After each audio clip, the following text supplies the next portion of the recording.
So I need to be sure. Is it Miss or Mrs. Shileola Ibironke? Mrs. Mrs. Shileola Ibironke. Please, can we put our hands together for her? She is a multipreneur and MD CEO of the Micromedia Group of Companies, director of Nigeria's leading content acquisition and production business. She's the executive producer of the first independent telenovela drama series in West Africa entitled Taste of Love, and other exciting TV series including Casino and Ogene Kome. In August 2019, Shileola became the first female to own a cinema franchise in Nigeria, Heritage Cinemas, and she spearheads the international dissemination of television content across 40 African countries on Amazon Prime, Roku, and other VOD platforms. She launched Sound City as the first indigenous Nigerian music channel and grew it into a multi-billion naira company.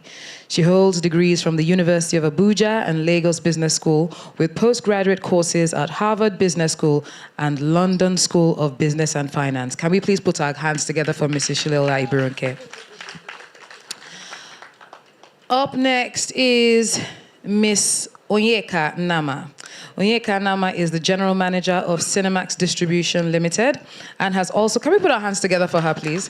And has also doubled as co-producer on Ginger, associate producer in Queen Latifah, and a line producer in The Party, a 3-part series. She's a driven professional with a background in sales, customer service, film booking and distribution, and project management across diverse industries. She's focused on driving organizational goals and brings 11 plus years of varied experiences to the business with proven records, and was a senior business development manager before moving on to head the film distribution and booking department while in Genesis Cinemas. Onyeka was instrumental in the opening and operational setup of Douala's flagship cinema. Can we put our hands together for her, please? Please, is Mrs. Mercy Aigwe Adeoti in the house? All right. So we're going to move on to... thank you. I thought I was going to be, moderating from up here.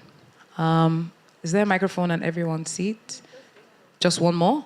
Okay.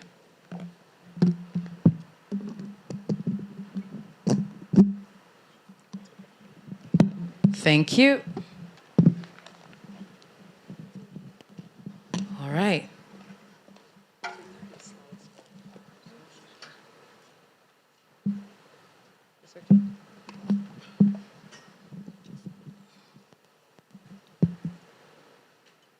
All right, thank you very much, ladies. Thank you so much for being on this panel. It's time for our little chat.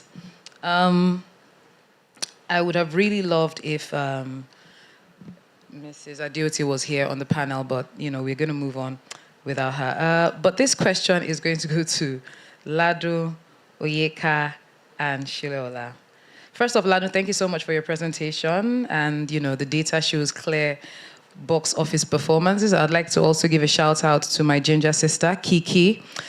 Yes, as much as Ginger was such a good success at the box office, it was a lot of work. And I've heard, our legends in the industry say they don't want to dance.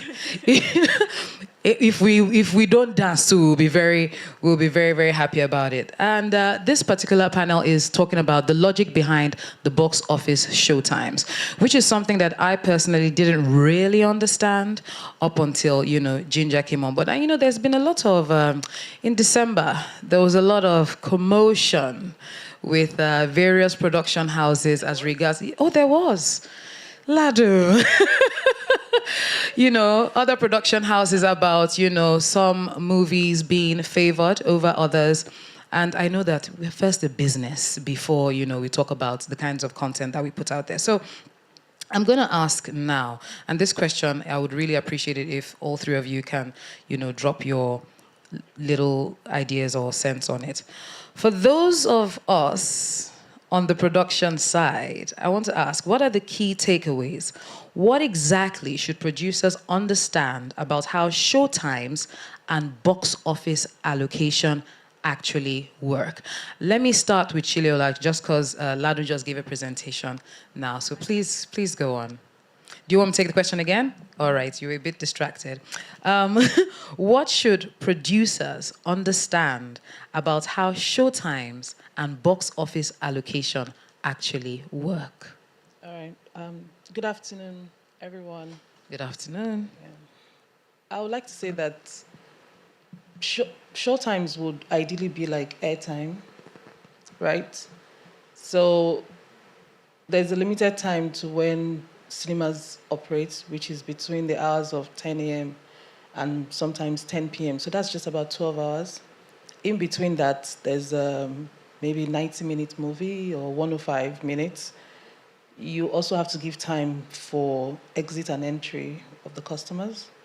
You have to give time for cleaning. So that's about, I'm just trying to play it out in terms of how it works. So ideally, within the space of a 24, of an operating day, maybe you have about 6 movies per hall, or seven, maximum of 7 movies per hall.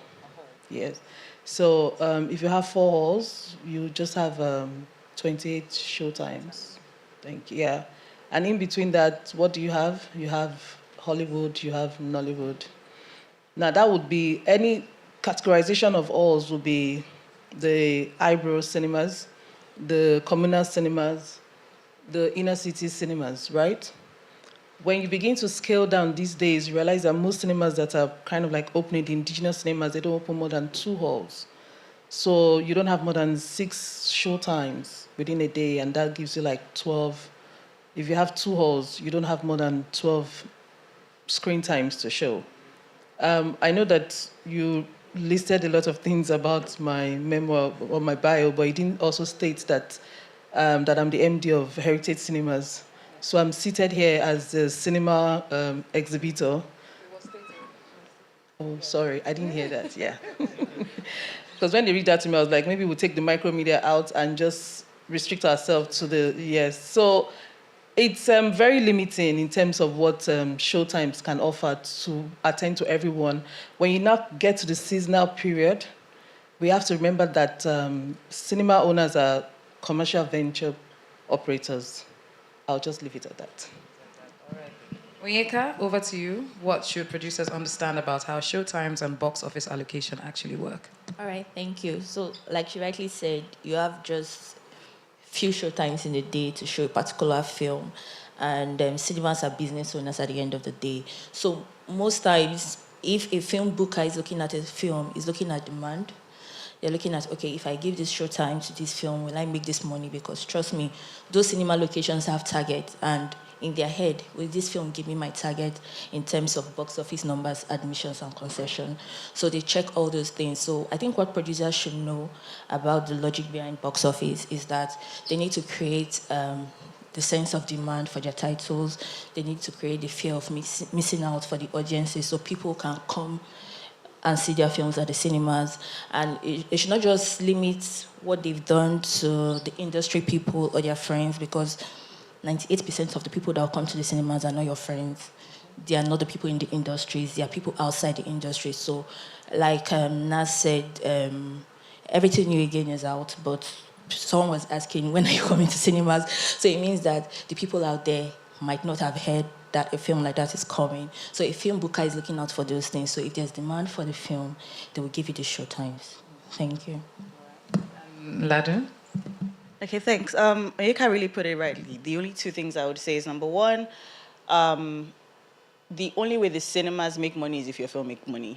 So you have to know that you are aligned in what it is that you're both trying to achieve. Number one, they're trying to make money. They have overhead costs, etc. Number two is demand, as Onyeka said. There's no way that, to understand as a producer, it is the film that is most popular or people are expecting is who will be prioritized for showtimes, and that's Basically it. That's it. So now, obviously, there are going to be a lot of challenges going on. I'm still going to be with you, Ladra. There's lots of challenges that you face that we don't know. Could you please just tell us one of the things that you might be going through that the filmmakers, because to be honest, when you're when you release a movie in cinema, you're entitled. You know, we feel entitled, like, why are they not showing my film? Why is it not this? I've made an amazing piece of work, but I don't know if that's how the entire audience sees it, but that's what producers feel. So what challenges go on behind the scenes that, filmmakers actually don't know about? In this context, because well, I have plenty of challenges, but in this context, I would say, I think that speaking as a cinema operator, I think that producers don't understand how expensive it is to run a cinema. Whether it's a cinema that only plays Nollywood films, which means that they can maybe be they can be, what's the English word now? They don't have to spend too much on a certain kind of projector, or cinemas that then have to do the DCI work and then show Hollywood films. I think that there's an underestimation of how much it is to run a cinema.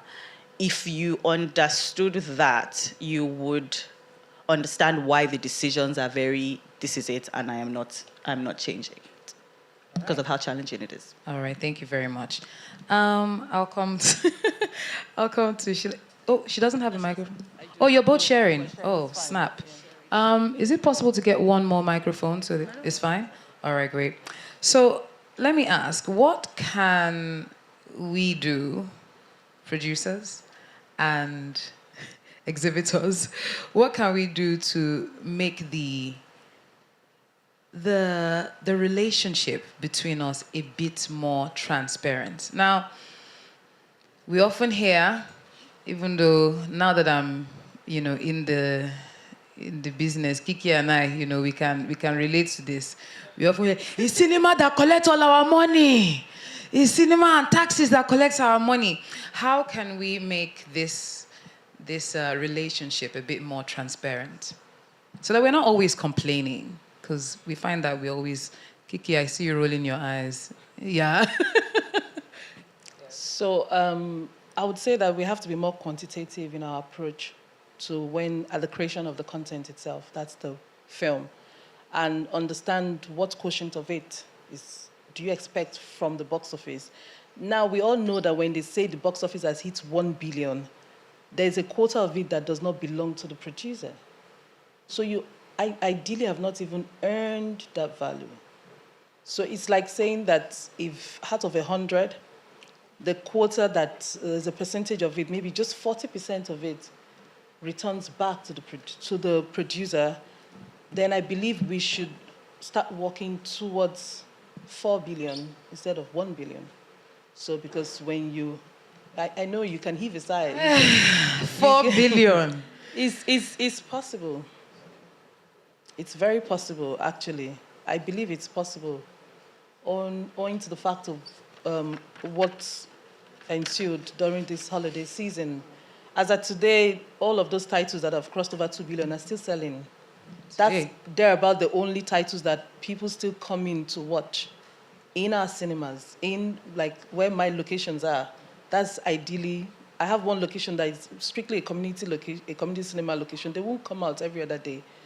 But during this season, albeit the marginal contribution of that might be very little, but the fact that the human heads have actually stepped out to walk into our location shows that there is what they love is in that movie title.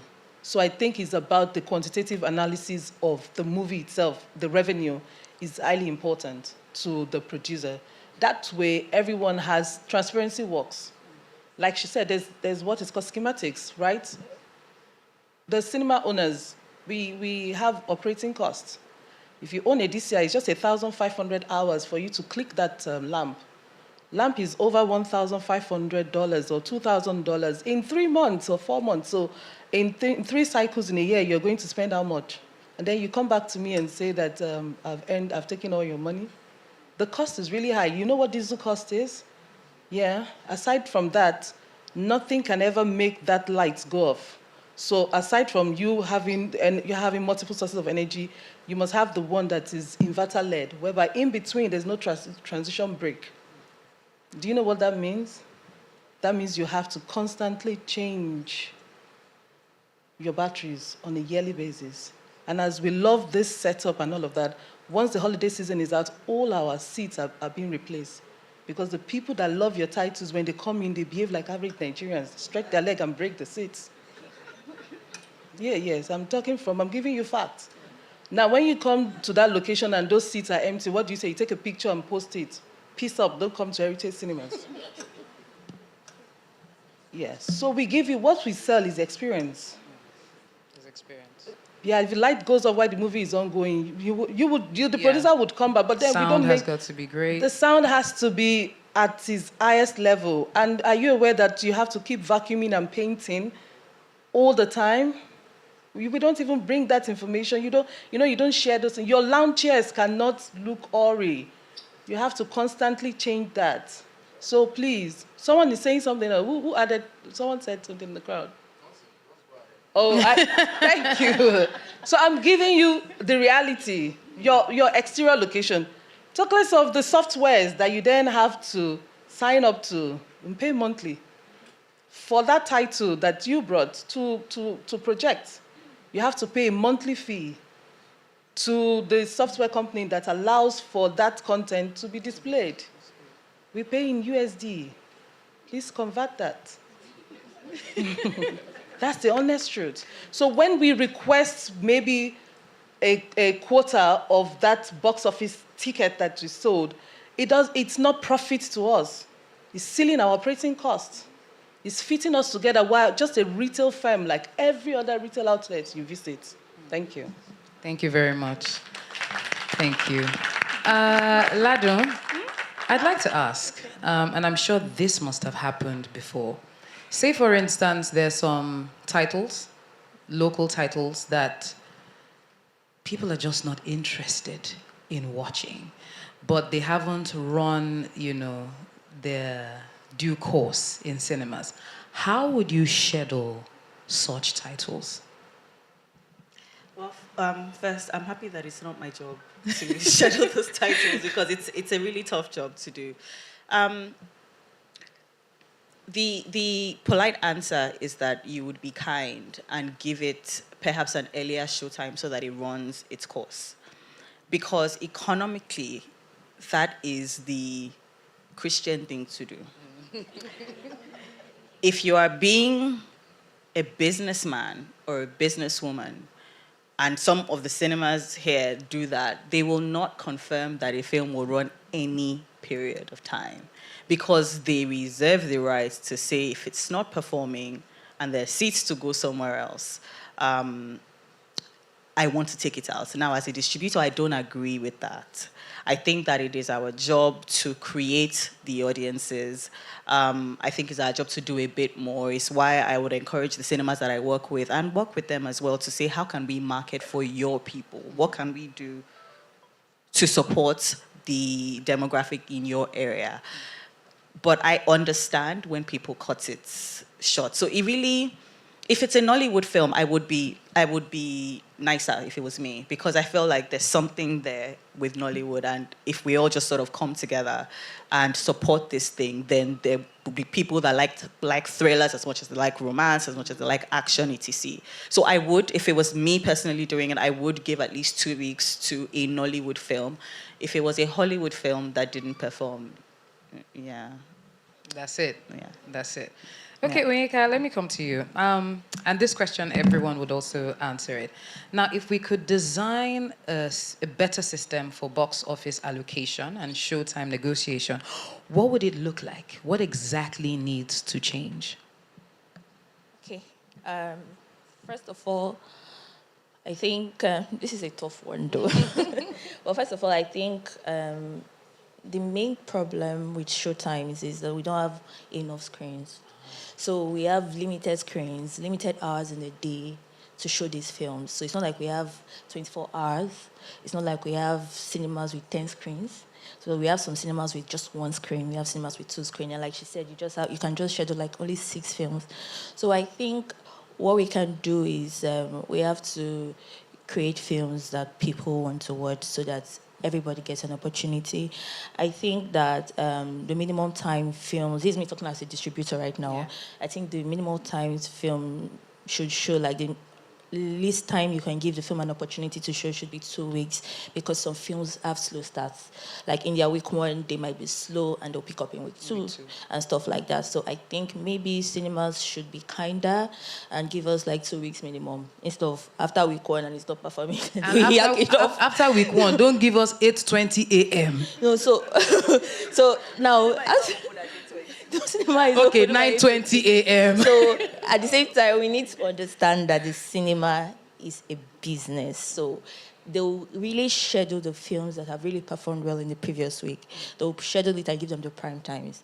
Then the other times, like the 8:20 a.m. and the 10 p.m.s or whatever, depend on the peak period in the cinema. So they'll just put it as fillers. So another thing we need to do is the quality of the content. So we need to give them films that people want to see. We need to make them confused so that they will not know what to schedule. We need to give them contents that people want. Because another thing that we need to do is the release window that she spoke about during our yearbook. So if you see a film that has serious marketing, that looks great, that has great casting, I think you should move your film maybe 2 weeks before, 2 weeks after, or maybe a month, so that you can have an opportunity to thrive and breathe. So I don't think we should come out in a period where a lot of people are coming out when we know that the quality of the content is not up to par.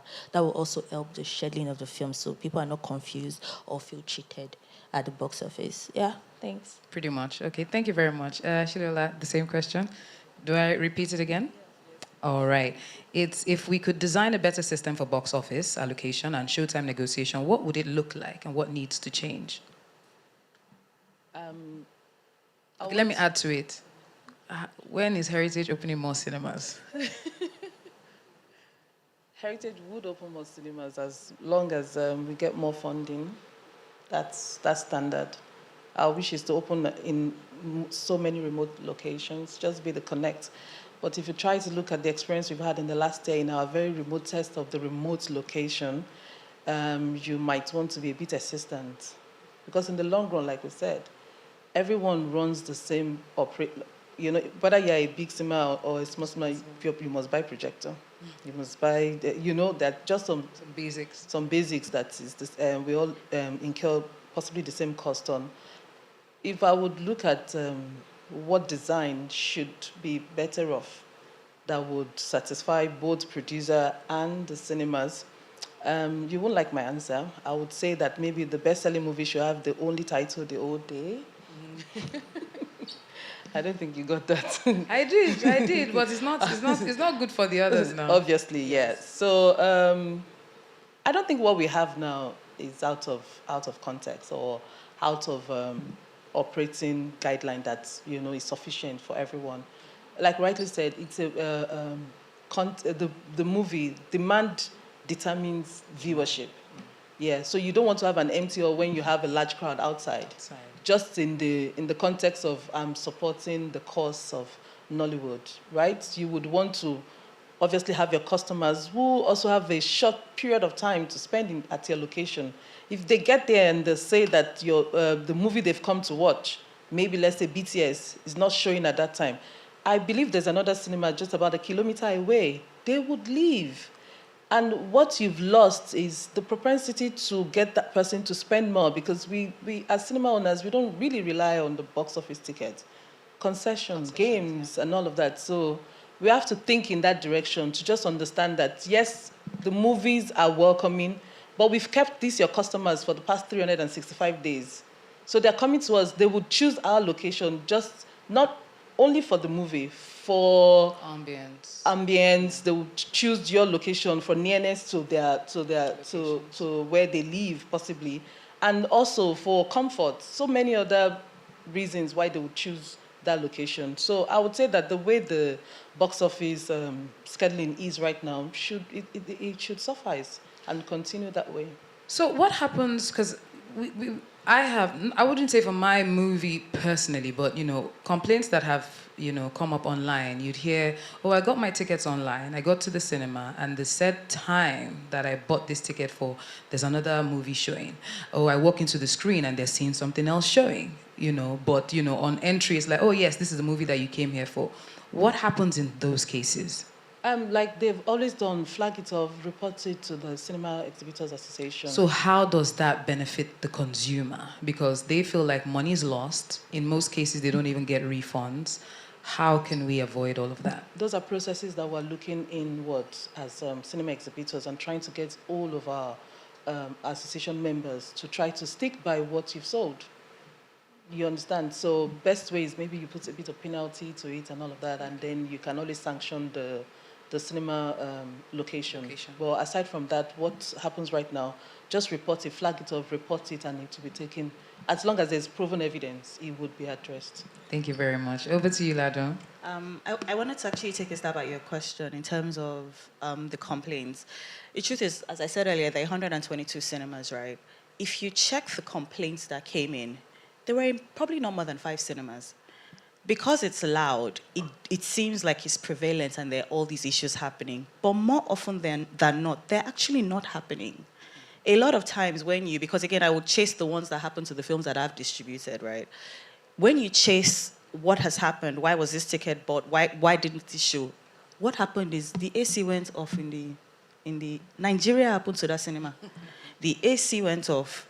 The projector that is 15 years old did not come on. I'm telling you true life stories. And the business manager is then now having to make a decision. Do I tell the consumer that my AC is not working? Or do I say, I'm sorry, we can't show it right now, etc. And the reason why you can't go to another hall is that there's a film that people have already bought tickets from. So it's, do I anger 90 people or do I anger 180 people by causing disarray? So a lot of times, it seems like it's a lot of cinemas. Again, I'm not excusing that. That's mediocrity. I'm not excusing it. I'm just saying that it's not prevalent in most cinemas. It's a few. And I believe the CIAN is working on this issue as it was online and Twitter and all of that. It was in all the groups and people were having emergency meetings thinking of how to solve it. Now, to answer your question on box office allocation, there's nothing wrong with the current scheduling. Absolutely nothing wrong. The only thing that fixes it is more cinemas. We premiered behind the scenes at Greenwich in London. That cinema has 14 screens, that single cinema. So you have to understand that it's hard to annoy any distributor. I mean, how hard can it be to schedule a film when your site has 14 screens? That's the kind of work I want to do. It's just, I just press a button and give everybody one screen. Oh yeah, sell. Do you understand? I mean, it's not that serious. And it's not that simple, don't get me wrong. But when you have the average number of cinemas has 3 screens here, and we're releasing this December, I believe it was 8 films. And December is 20% of your box office. So you are telling the cinemas, no, you have to be Christianly. You have to only think about these films. You don't make your fair share of that 20%. Hapa. So if you think about it that way, you understand that there's actually no problem. If you number one, if you're going to come into December, be ready to roll up your sleeves. If you are going to come and speak English and just wait till like March, June, that is more accommodating of crossing my legs and releasing a film. Yeah. But if you want to come in, and it's not just December, if you want to come in a holiday period or a seasonal period, and we have quite a few because we have Muslim and Christian holidays, you need to be able to say, okay, I'm going to do what needs to be done because they're limited screens and not because everyone really requires you, but you need to stand out and so that the schedulers of the film, because they're human beings as well, so they're online saying, this film is popular, so I'm going to give it more showtimes. It's all human decisions. There are not many people that are using tech. People are sitting down and going based on their feelings or based on what you have made before to decide whether you get 4 shows this time versus someone that gets 2. So, yeah. All right, thank you very much. Please, do we have any questions for them? Please raise it. Okay, fantastic. Can we get a mic across to her, please? Thank you. Thank you very much. First of all, I'll say a very big thank you to the cinemas. When we did Ginger, you guys were super supportive. So please, can we give them a round of applause? On behalf of myself and the entire Ginger team, I say a very big thank you for the support that you gave us. It meant a lot to us. Now, I hear you. And honestly, sometimes I think about it and I feel for you guys too, because I do business. So I get the IQ, I know the scope of the business, but I think it's beautiful. But this is the problem. Now, a lot of films weren't as blessed, because I will not use the word lucky. Tori will work for it. A lot of films are not as blessed as Ginger. And, I've had a few conversations with a few producers, and everybody's really discouraged. Now I'm concerned. If a lot of films are not making as much money, and a lot of people are refusing to go to the cinemas to show their film, then what do we do? I hear your presentation to say, we've had an increase in admission, which I think is beautiful. But vis-a-vis the number of films that pulled that success is quite limited. It's just a few. I mean, last year, I think Ginger, I think Ori, I think Real Love, BTS, Vasabi Auntie, and that's about it. I was in some films, I was in cinemas last year. I don't even remember them. So what happens if we don't come at all, and you're unable to buy a new chair? Then that thing of 1 quarter, it's not 1 quarter, ma. It's more than 1 quarter, ma. It's a quarter. It doesn't go. It's no. What it's me that received 1 quarter. You should have received 16 quarter. No. But no. But that's not to say that it is all your profit. What I'm saying is, when we don't make it at all, and it's so depressing that we don't then produce again, it affects everybody on the long run. What do we do? I look at the entire breakdown. I say, tax here. The money eats my account. I'm still going to have to pay tax. I think we should be having a government conversation. The double taxation is wild. What are we going to do about it? Thanks so much, and God bless. Thank you, Kiki. I think Shileola is ready. Yes. You go first, and then Ladu and Onyeka. Thank you for commending us. And I would like to use this opportunity to give thumbs up to every staff of cinema locations across Nigeria between December and December. I think we should give everyone that has worked in the cinema hall a round of applause. We don't know what they go through. We just stroll in, you send our movies to them. They actually run, during that period, they run 24 hours, and then you have to schedule their accommodation at the same time, because you want them to rise up the next morning and attend to almost the same customers. And remember, it's like we said, it's a business, so you cannot have 4 shifts, 5 shifts. You don't have the kind of funding for you don't have the kind of funds or operating funds for that. I would like to say that it's just like selling bread.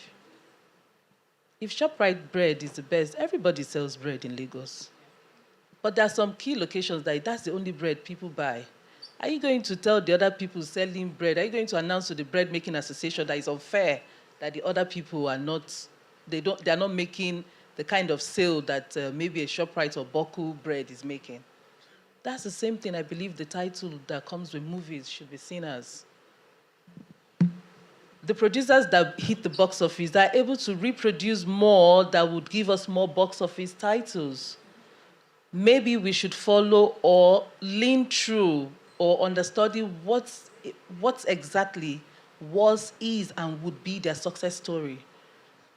If a collective would work, maybe form a collective. That was what happened with Ginger. If a collective would work, and I must say that there are months that are very lean months. When Ladu went upstage, I was hoping that I'd be like, oh, maybe, God, please let February just work right.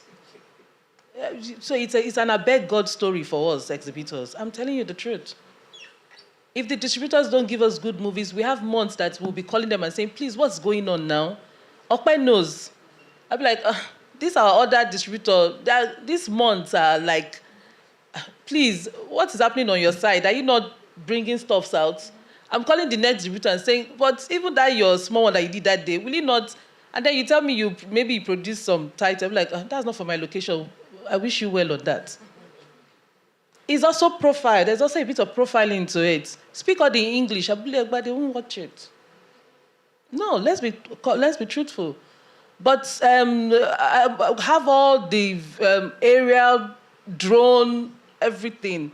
They won't come, but let some 2 people just laugh and hit themselves. Everyone, my seats are filled up. So those are the ones that were praying that please produce more of that.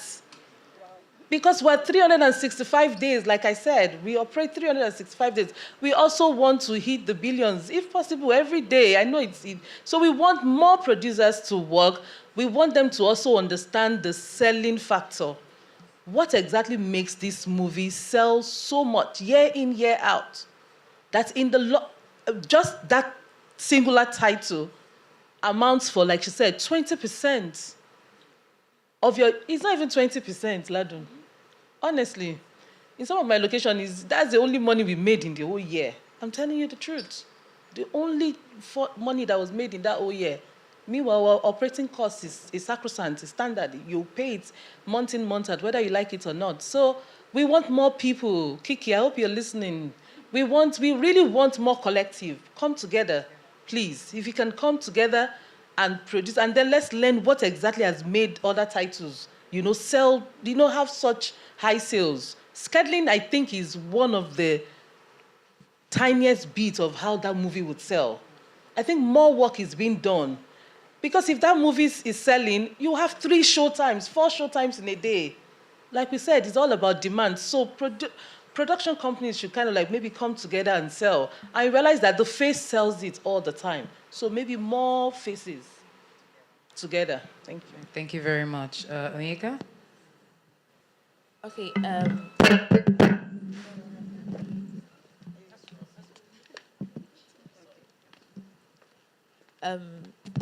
Going by your question, Kiki, there's no right fit answer to what you've asked, but I just think that we should do more collaborations so that we de-risk ourselves.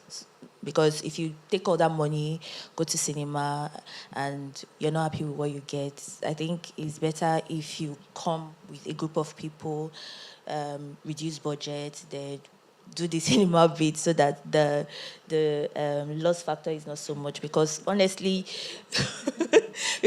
people really don't make back their money from cinemas. That's the harsh truth, and that's the harsh reality. You make enough, but it's not your full money that you make from cinema. So it depends on the other platforms that you take the films to, the different ancillary platforms that you take the films to. That's when you make the money back from. But it doesn't mean that you should pull out from the cinema, because cinema is also still relevant. It's still a big platform because people still want to see films on the big screen. So you still need to come to the cinema. But I don't know if it's still going on, Ms. Shile. I think there was time CAN was speaking with the government about taxes and double taxation. So if that can be fixed, it will also help as well. Yeah, thanks. I'm trying to make sure I'm getting the question right. Anyway, what I think is... Can you ask a question? What's the question? Kiki. Oh, yes, Kiki's question. Okay, yeah, because my mind drifted. People are making money at the cinema. I think it depends on what was your driver for why you made the film, and it's the reason why I like the books like The Yearbook. If you are going to come to cinema, I think you should be making you should be making films that people want to see. A lot of filmmakers are still making films that they want to see. I feel like it's when you get to a certain level, that's Ladun's opinion, when you get to a certain level in your career and in your bank accounts that you can be making those decisions. If you are trying to make more bang for your buck, you should be making films that people want to see. If you make films that people want to see and you make it with the right people, you will make money in cinema, you will make money outside the cinema. I do have quite a few people that have made money this year in cinema, and I have people that made a mistake and are still coming back this year to make, because they feel like they have now sorted out why they didn't make the mistake. So read the yearbook, get your data right, and come back, and I'll distribute your film. Thank you very much. I think we have room for just one. Yes, we one have question. one question. What common mistakes do Nigerian producers make when interpreting box office numbers without understanding showtime allocation? Ladu or who? For who? For the 3. Okay. What mistakes? Wait, yeah? What common mistakes do Nigerian producers make when interpreting box office numbers without understanding showtime allocation? I would answer them as 2 separate questions. Mistake you make about box office. I think many filmmakers, I think maybe now people know that all the money is not yours, and that is the truth. And I think my last comment actually also answers that question, which is make films that people want to see. Short-term allocations, I think we've spoken about it generally. It really is just being treated like a business, and yeah, that's what it is. Good day. Good afternoon. My name is Cassandra. First of all, big congratulations. Okay. Okay. First of all, big congratulations to the Ginger team. I'm Thank a you. fan, a huge fan. Thank you. To the panel, is there like a metric set aside for producers to track daily to sort of avoid misconceptions like this? And then when you say collaborate, is there a right kind of collaboration? Because I do believe there's been collaborations before. Let's use the Ginger team as focus, before the Ginger team. So is there like a right kind of collaboration advised, or any collaboration is advised? Who would like to go first? I don't know why I'm forgetting the question. What was the first question? I remember the one of collaborations. What was the first question? Forgive. Are there any metrics Oh, to yes. help Metrics. producers with the misconception? Perfect. At this time, metrics for daily, no. But there's weekly. I know that the CIAN Instagram handle, and I believe CIAN is Cinema Exhibitors Association of Nigeria. I know that they post twice a week. So again, you can track those numbers to know what's going on, and that is like your authoritative source. On collaborations, is there a right collaboration? Absolutely. Is there a wrong collaboration? Absolutely. The right collaboration is one thing, all of you have the same goal. The collaborations that haven't worked in the past has been because everyone has the different things that they're trying to achieve. So do you have the same agenda as number one? And then the next thing is, are we all bringing things to the table, or is someone just sitting down there just for fun? So if you have those things, which is whatever it is that you're trying to do, whether it's cut costs, whether it's creativity, whether it's story, if everyone is bringing something to the table and you guys are not being emotional about it, then that's good. And then, yeah, I think I've answered the question. That's what I think. So really, I think in the long run, we might have to take tours and take producers around cinema halls and take them to the projection room, take them to the concession room, take them to the box office ticketing, let them sell a ticket, let them see how that ticket is converted and that data. Why? Don't do that. I think that would just, or we do what's called a story, a documentary, or a short clip that just shows how this is sold. Once the ticket is sold, that number automatically goes into like a data metric, and that's the one your distributor shares with you. The distributor would not go behind your back to, shunt or try to cut off the numbers. I don't know if you understand what I've just said, please. It's standard. That's what we operate on. Because we need that to be presented to also our VCs, our venture capitals, the people that fund the business operations. So if our admission goes less the previous year, if your distributor has possibly, underserved you, it affects the whole ecosystem. Please be rest assured about that. It affects everybody in the long run. So we're not just selling tickets for selling tickets' sake. We're selling tickets and it's being imputed. It goes straight into a data.